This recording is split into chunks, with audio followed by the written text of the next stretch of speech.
너는 혼자가 아니다. 너의 길도 아직 끝나지 않았다. 하나님의 따뜻한 만나 속에 엘리야는 다시 힘을 얻었고 조용한 위로와 동행을 가슴에 품었습니다. 그리고 하나님께서 주신 두 번째 명령, 사밧의 아들 엘리사를 내 대신 선지자로 세우라는 사명을 향해 발걸음을 옮겼습니다. 그는 걸으면서 지나간 이야기를 들려주듯 되새겼습니다. 이스라엘이 바알을 따르고 하나님을 잊어버렸을 때 한 무명의 사람이 무대 위로 걸어 나옵니다. 그의 이름은 엘리야. 그는 길르앗 산골 마을에서 온 이름 없는 디셉 사람에 불과했지요. 하지만 그의 입에서 나온 한마디가 이스라엘의 역사를 흔들기 시작합니다. 아합에게 하나님의 이름으로 맹세하며 내 말이 없으면 수년 동안 비도 이슬도 내리지 않으리라 선포했던 날, 땅은 메말라 가기 시작했고 하늘은 닫혀버린 듯 침묵했습니다. 그리고 하나님은 엘리야를 사람들 앞에 오래 세워두지 않으셨어요. 그리 시냇가로 가라. 거기서 숨어 지내라. 굶주림과 갈증의 시대. 엘리야는 홀로 시냇가에 머물렀습니다. 그리고 놀라운 일이 일어났죠. 아침마다 저녁마다 까마귀들이 떡과 고기를 물어다 주었어요. 까마귀의 부리가 곧 하나님의 손이 되어 그의 하루하루를 살게 했습니다. 하지만 얼마 지나지 않아 시냇물마저 말라버렸어요. 엘리야의 믿음을 더 깊이 훈련하시려는 하나님의 계획이었습니다. 하나님은 이번엔 그를 이방 땅 사르밧으로 보내십니다. 일어나 시돈에 속한 사르밧으로 가라. 내가 과부에게 명령하여 내게 음식을 주게 하였느니라. 엘리야가 사르밧으로 갔을 때 그는 나뭇가지를 줍고 있는 과부를 만났습니다. 물을 부탁했고 이어 떡 한 조각을 청했을 때 여인은 떨리는 목소리로 대답했습니다. 통에 가루 한 움큼, 기름 조금뿐입니다. 아들과 마지막 음식을 먹고 죽으려 합니다. 그러나 엘리야는 두려워하지 말라. 먼저 그것으로 나를 위하여 떡을 만들어 가져오시오. 여호와께서 비를 내리시는 날까지 그 통에 가루가 다하지 아니하고 그 병에 기름이 없어지지 않을 것입니다. 여인은 믿음의 작은 걸음을 내딛었어요. 그녀는 그대로 순종했고 기적은 현실이 되었습니다. 과부가 가진 마지막 떡은 인간이 의지할 수 있는 모든 자원의 끝, 즉 자기의 끝을 상징합니다. 기근의 땅 한가운데서 여인이 순종할 때 하나님의 공급이 끊이지 않았던 것입니다. 나의 끝이 곧 하나님의 시작임을 봅니다. 너희는 먼저 그의 나라와 그의 의를 구하라. 그리하면 이 모든 것을 너희에게 더하시리라. 마태복음 6장 33절. 하지만 얼마 후 기적의 집에도 눈물이 있었습니다. 여인의 아들이 병들어 죽음에 이르자 여인은 통곡했습니다. 하나님의 사람이여, 어찌하여 내 아들을 죽게 하셨나이까. 그 순간 엘리야는 아이를 안아 다락으로 올라가 기도했습니다. 3번 몸을 엎드려 부르짖으며 여호와여, 이 아이의 혼을 그 몸으로 돌아오게 하소서. 하나님께서 그 간절한 기도를 들으셨고 아이가 숨을 돌리고 다시 살아났습니다. 엘리야가 아이를 어머니에게 안겨주자 여인은 무릎을 꿇고 고백했습니다. 당신은 참으로 하나님의 사람이십니다.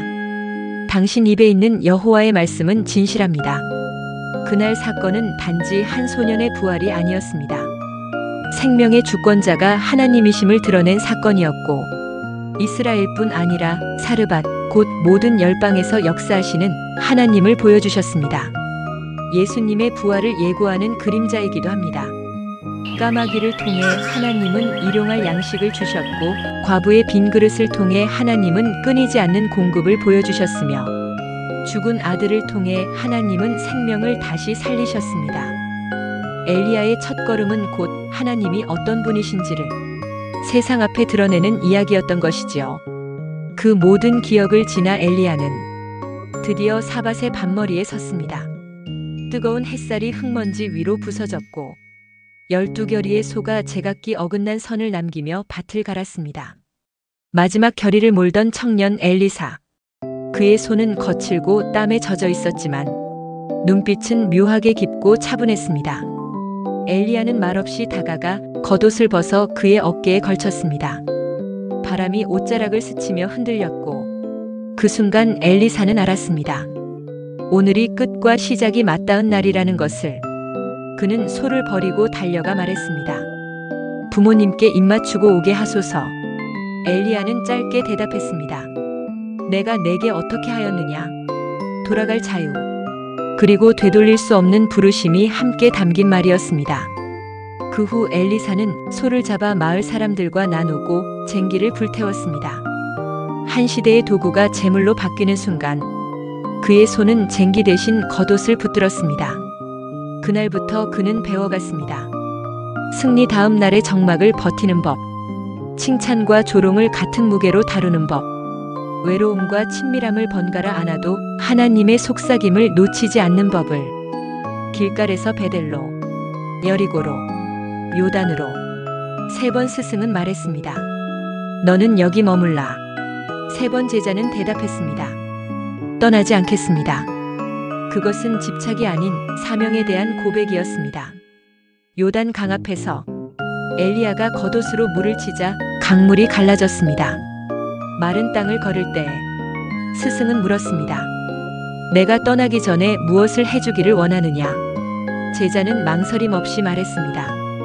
당신의 영감이 갑절이나 내게 있게 하소서. 그것은 야망이 아닌 책임을 알기에 내뱉을 수 있는 간구였습니다.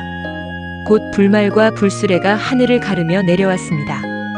회오리 바람이 엘리야와 엘리사를 가르며 엘리야를 들어 올려갔습니다.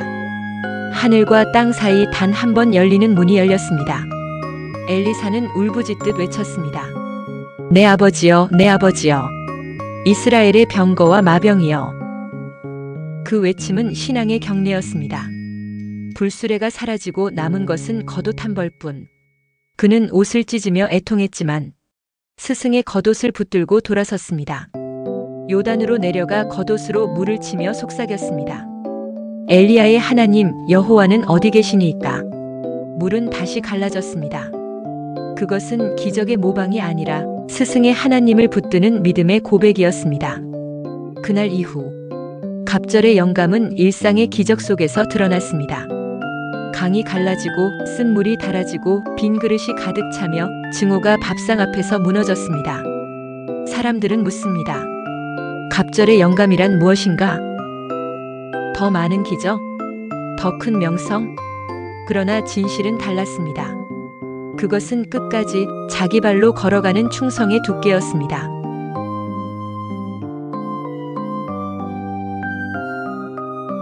사명은 유행처럼 반짝이지 않습니다. 옷자락처럼 조용히. 그러나 분명히 어깨 위에 닿아옵니다. 스승이 떠나도 하나님은 떠나지 않으십니다. 그분의 손길은 여전히 우리의 어깨 위에 머물며 조용히 우리의 이름을 부르고 있습니다. 엘리야는 떠났지만 남겨진 것은 옷자락이 아니라 하나님의 임재였습니다. 그리고 엘리야의 갑절의 영적 유산은 한 세대를 넘어 오늘 우리에게까지 흘러옵니다. 갑절의 영감이 여러분과 저에게 가득하기를 바라며 감사합니다. 여기는 소소한 지혜 상점입니다. 구독과 좋아요 부탁합니다. 다음 시간에 만나요.